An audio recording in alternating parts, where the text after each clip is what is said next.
Baik, terima kasih atas waktu dan kesempatan yang diberikan kepada saya. Perkenalkan, nama saya Melinda Yonain. Di sini saya akan mempresentasikan hasil diskusi saya mengenai kronologi peristiwa proklamasi.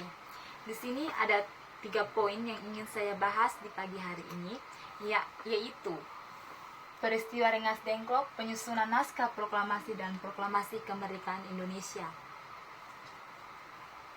Latar belakang proklamasi kemerdekaan Indonesia adalah kekalahan Jepang atas sekutu ditandai dengan pengeboman kota Hiroshima dan Nagasaki pada tanggal 6 Agustus dan 9 Agustus 1945.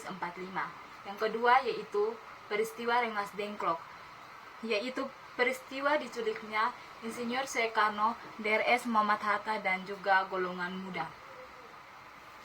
Kita akan masuk dalam poin yang pertama, yaitu peristiwa Rengas Dengklok. Setelah mendengar berita Jepang bertekuk lutut kepada sekutu, golongan muda mendesak golongan tua untuk secepatnya memproklamasikan kemerdekaan Indonesia. Namun, golongan tua seperti Insinyur Soekarno dan DRS Muhammad Hatta tidak ingin terburu-buru. Mereka tetap menginginkan proklamasi kemerdekaan dilaksanakan sesuai dengan mekanisme PPKI. Alasannya, kekuasaan Jepang di Indonesia belum diambil alih. Hal tersebut yang membuat mereka khawatir akan terjadinya pertumpahan darah pada saat proklamasi.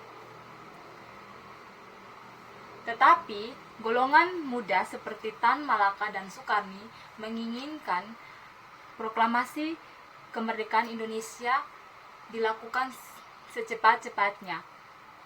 Para pemuda mendesak agar Insinyur Soekarno dan DRS Muhammad Hatta memproklamasikan kemerdekaan Indonesia secepat-cepatnya. Alasan mereka adalah keadaan kekosongan kekuasaan. Negosiasi pun dilangsungkan dengan rapat PPKI. Namun, golongan muda tidak menyetujui rapat tersebut karena PPKI adalah badan yang dibentuk oleh Jepang. Golongan muda ini, mereka lebih menginginkan kemerdekaan atas usaha bangsa Indonesia sendiri, bukan pemberian daripada Jepang. Perbedaan pendapat antara golongan muda dan golongan tua inilah yang menjadi latar belakang peristiwa Rengas Dengklok. Kita akan masuk dalam poin yang kedua, yaitu penyusunan teks proklamasi. Perundingan antara golongan muda dan golongan tua dalam penyusunan teks proklamasi kemerdekaan Indonesia berlangsung pukul 2-4 dini hari. Teks proklamasi ditulis di ruang makan Laksamana Maeda, Jalan Imam Bonjol nomor 1. Para penyusun teks proklamasi itu adalah Insinyur Soekarno, DRS Muhammad Hatta, dan Ahmad Subarjo. Konsep teks ditulis oleh Insinyur Soekarno sendiri.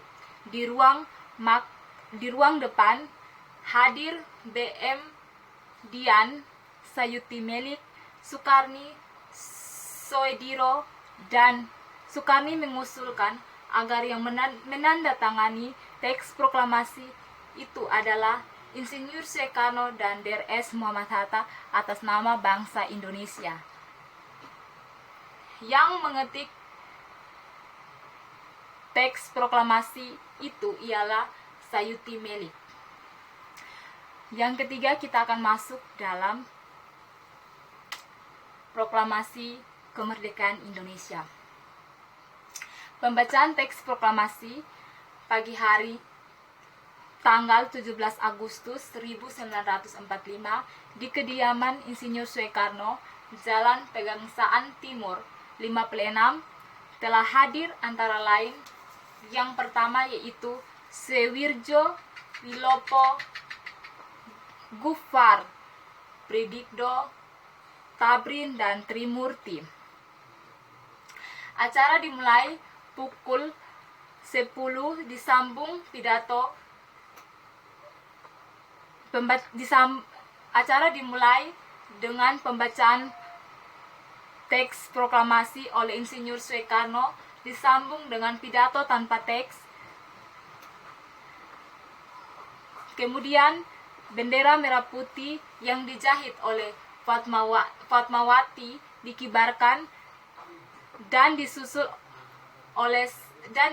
dengan sambutan dari Suewirjo, wakil wali kota Jakarta saat itu, dan Moewardi di pimpinan barisan pelopor. Demikian hasil presentasi saya. Mungkin ada kurang atau lebih, mohon dimaafkan. Sekian presentasi saya. Selamat pagi.